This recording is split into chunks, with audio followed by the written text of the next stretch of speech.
Hi submarine friends, welcome back to watching me build my diesel electric submarine.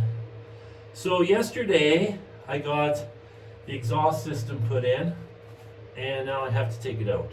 And the reason I have to take it out is my weld connection here. I just can't do a proper job inside the submarine. There just isn't room. It's a big pain in the butt and it's ugly. So I want to take it out into the shop, weld it up. I'll put it in a vise, grind it clean, weld it up properly and put it back in. But that means I have to take the water-cooled exhaust system off the engine. It's been a while since I worked on that, so I thought originally it would be a big pain because I thought I had to take the exhaust manifold off, but I don't. I just have to take off where it connects to the exhaust manifold.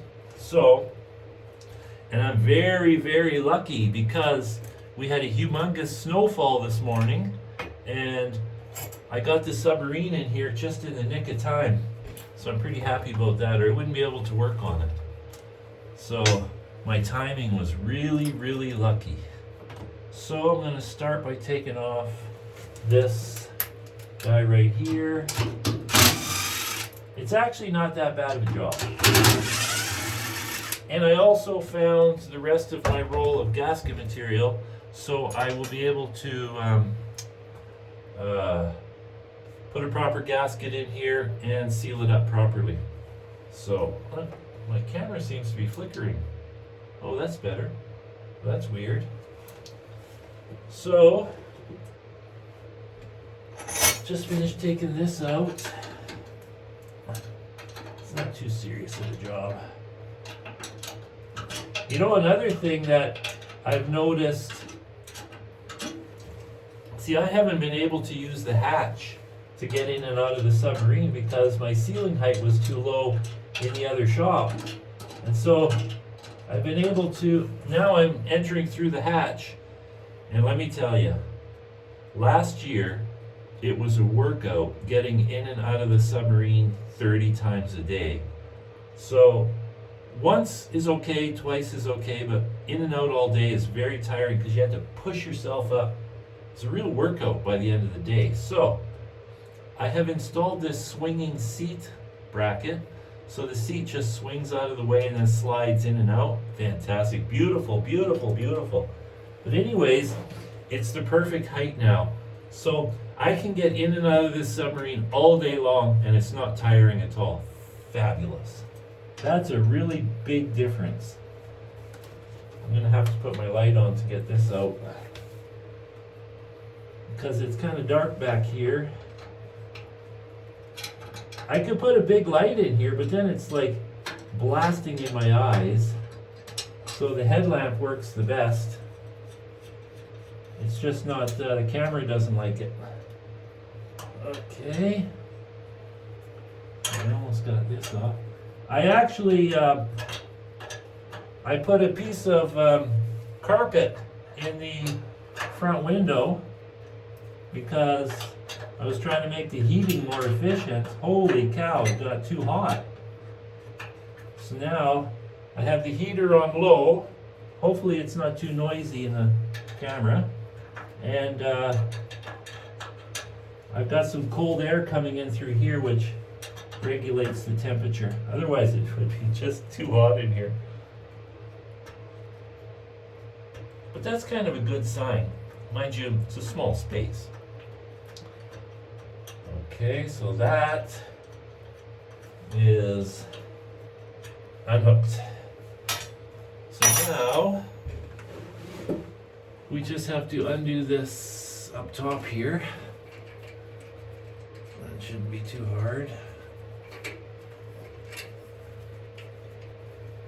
Okay, so I might be able to actually get a little bit of the... Did I bring a 1/2-inch socket? I don't think I did. Nope, I'm gonna have to do this L manual. Okay, so 1/2-inch wrench. This is a little awkward, but it's not the end of the world.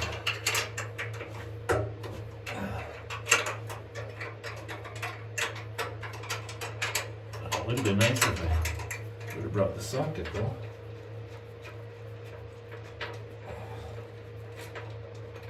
Okay. Now just got this one here. Okay. I have to do it like this. Okay, come on. Luckily, this is not something that'll happen very often. In fact, it'll probably only happen one more time.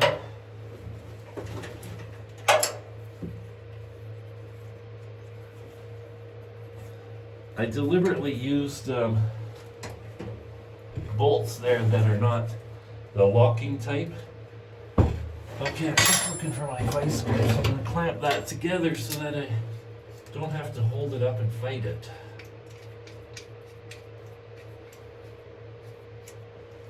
Okay, let's try that.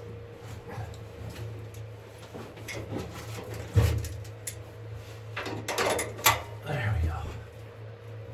That makes it easier.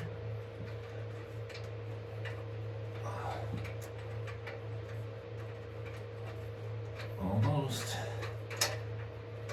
There we go, that wasn't bad. Come on. There we go. Now, let's take the vice grips off. There we are. Now before I take off that, I'm just going to slide this up here out of the way for now. Okay. You know, it's pretty roomy in here, but at the same time, it could be bigger. Especially when I got lots of unnecessary crap in here, like the welding helmet. I have to learn to take stuff out with me when they're not in use. Anyways, okay. Like I was saying, when I take this, you can't see it, but there's the flange here that goes out for the exhaust. I got to mark it, so when I put it back in with the silicone on the threads, I have it oriented the right way. So I got to remember to bring a soapstone in here with me to mark that. Okay, so now we got to take off this guy here, which is 7/16. Okay. Yeah, I sure got lucky with weather. Holy cow. Like, there's no way I could move the Submarine from that shop to this shop in this snow. Because there's a hill beside my house. And it's not very cold. So when it's not cold and snowy, it's very slippery.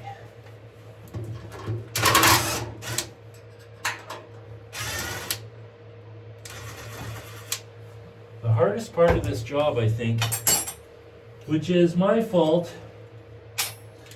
is the water line that goes to that water-cooled manifold section. Is a real bugger to hook up right here. It's kind of a design flaw, but what can I say? Not everything can be perfect. Okay, so I didn't bring the 1/2-inch socket, which was really dumb.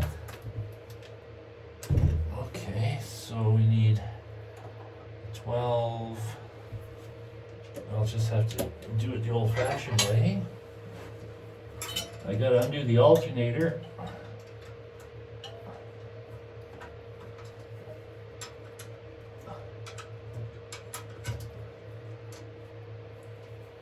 I just don't want to risk having an exhaust leak in here.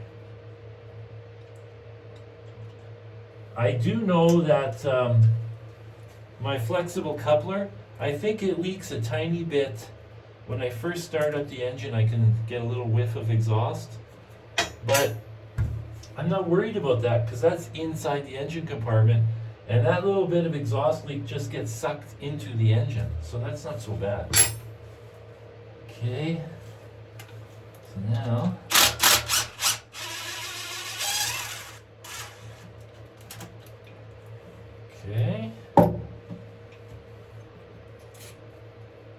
That's easy. Easy peasy. Okay, so now the fan belt's out. Alternator can come out. So it's gonna have some wires hooked up to it.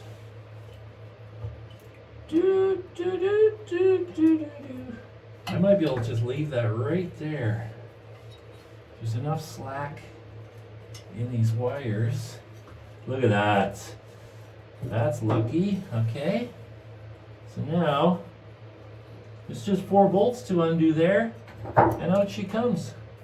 I don't know what I was complaining about. These wires might be a bit of a nuisance, but let's just see. Just gotta undo this. I gotta taped up my ground wire here.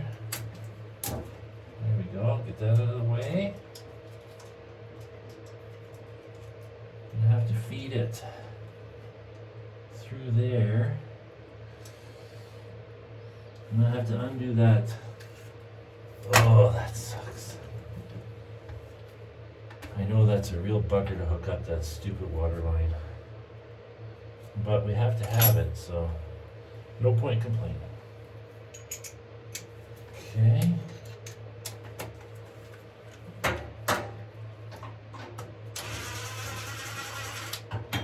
Okay. I don't think I have a long screwdriver in here to pry that hose off. Might have to go get one. Maybe I can do with a wrench.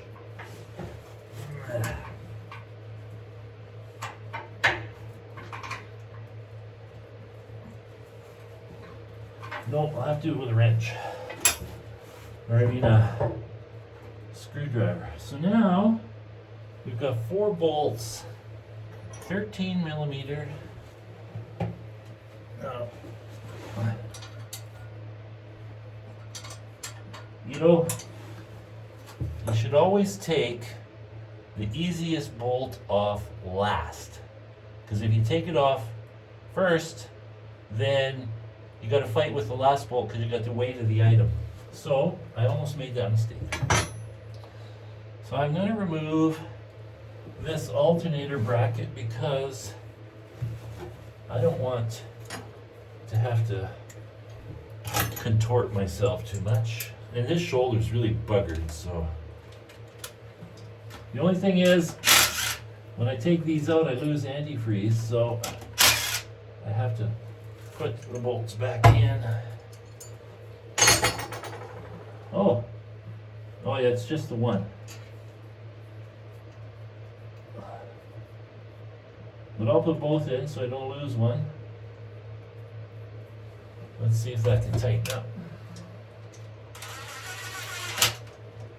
Nope. This holds the thermostat housing on, so I just got to put a nut on here so that, because there's too much thread. There we go. I just don't want it dripping antifreeze. So now for the trick. I haven't done this in the Submarine before. Okay. Alright. In the shop it's easy because this was elevated. Let's see, maybe I can reach over. Nope. Nope. Okay, this is a problem. I was worried about this when I was designing this whole system. Okay. The problem is I've got really big hands. The starter is kind of in the way. I might have to take the floorboard that I'm sitting on so that I'm lower. I'm going to try one more thing here. I'm going to try coming in like this. Okay. Let's see what happens now. There we are. Come on.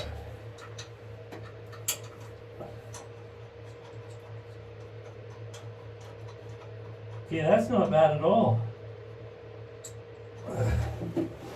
You see the floorboard here is pretty big. I can actually take it out.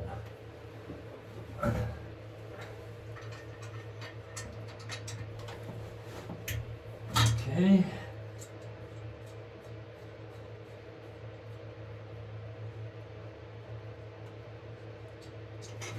That's two.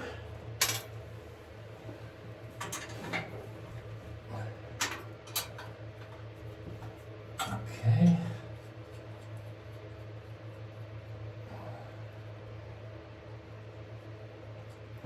That's not bad at all, actually. Once you figure out how to get at it.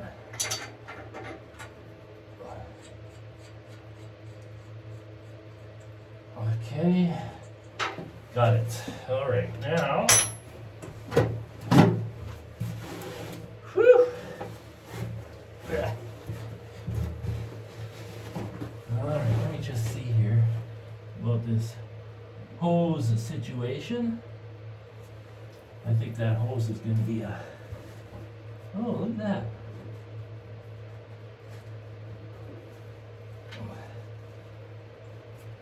Okay.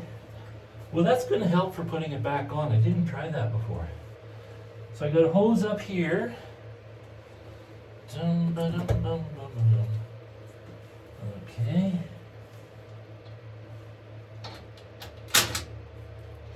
Wrong one. So the whole design of the submarine revolves around being able to do anything I have to while I'm out at sea, so to speak. So if I'm in the middle of the lake and I have to do a repair, I can. So one thing that is an advantage being a submarine, as long as it's 100 feet deep or less, I can submerge, make my engine repair, where it's nice and calm, quiet, not bouncing around in the waves, and then just surface and carry on. So that's kind of a nice feature. So let's see what we got here. We need that's one.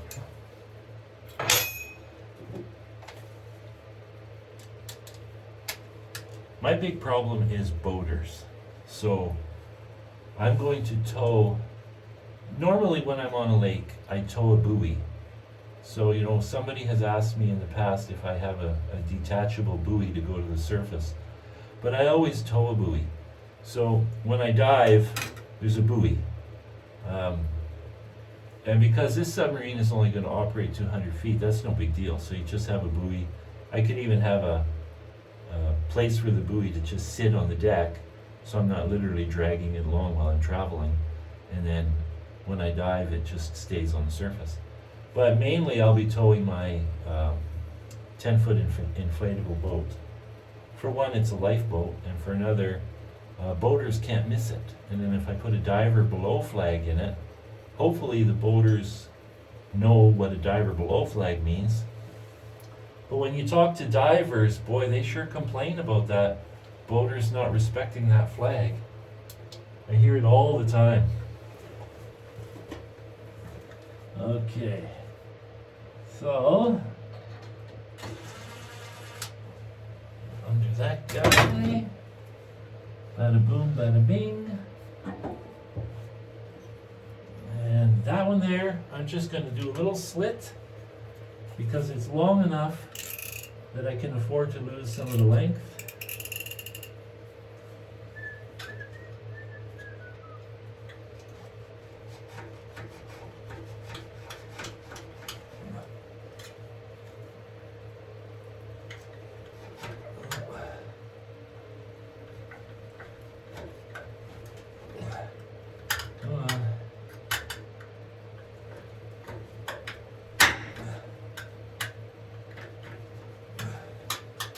Almost got it.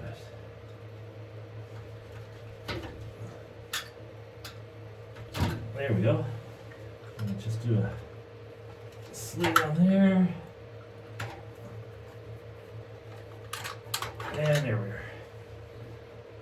Okay, boy, that hose really sticks on there when you clamp it and let it sit for a while. Holy smokes. Okay, now we just got that one in there, but let's try and just slide this guy out like so. Okay.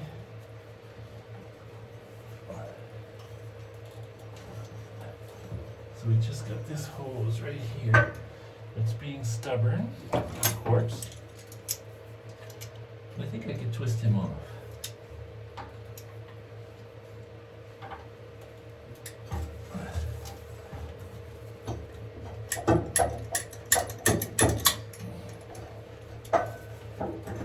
Come on.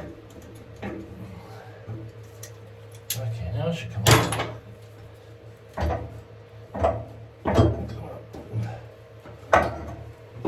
There we go. Okay, we're out. So this is my homemade water-cooled exhaust. So this part here, this here is a stainless steel pipe, exhaust pipe. Well, it's just stainless steel pipe. I'm using it as exhaust. And then this here is a steel outer jacket, and the water flows in between there. Works like $1,000,000 too. Holy smokes. Okay, so now, yep, I don't even want to show you guys that ugly weld. It's so ugly. Oh my God. Well, I mean, I was kind of doing it by braille, so. Okay, so I have to sign off now and weld this baby up and bolt her back in. And then, once I do that, I'm going to move on to this new project. I'll show you what I'm up to. I'm still trying to figure it out. So this guy, that's my, obviously this is my return flow oil filter. And it used to sit right here, but I've elevated the tank. I don't know if I talked about that yet, but the tank is elevated. This has to be painted now because that's new. And this all has to be painted. So this oil line now is nice and horizontal. Shut-off valves right here. And I think that'll be fine. So the oil level is only like, it only has to be this high for oil to leave. And there's really no volume in that last little bit anyways. So then before I put this on, I got to fill this with oil because the easiest way is through this opening here. It does have a fill port here, but it's kind of a pain in the butt. And because it's something that'll happen very rarely, like 1 liter of oil at a time kind of thing, it's no big deal to just pour that in here. But I got to dump like 4 gallons of oil in there, and I don't want to spend all day with a teacup pouring it in there. So, well, that wasn't hard at all, was it? I should have just done it in the first place. But that's okay. Makes no difference. I'm sure pleased with this, I have to say. This is fantastic. The room, look how comfortable this is. I could sit here all day. And then I was worried last night when I was minding my own business, and I was thinking, oh, what's it going to be like to work on this? Well, look at this. Is like, this is my electrical junction for the fan, water pump, and bilge, no, not the bilge pump. Anyways, compressor, all that stuff comes to this junction box right here, but it's like right there. This is the cover for it. I just took it off because I keep knocking it off when I'm sitting there. But that's beautiful. I could work on that easily. And like I said, the floorboard in here is pretty big, so it could be lower. One thing that's nice about it though is it's really comfortable. It really is. It's fantastic. Okay, it's pretty dirty back there. I think I might have to actually do some touch-up paint in here, but I'm gonna have to wipe it all down. I'll wait until I get this welded, and then I'll come back in here and do some touch-up. Okay, so that's it. I'm gonna go weld that baby up, make a gasket, and bolt her back together. Ciao.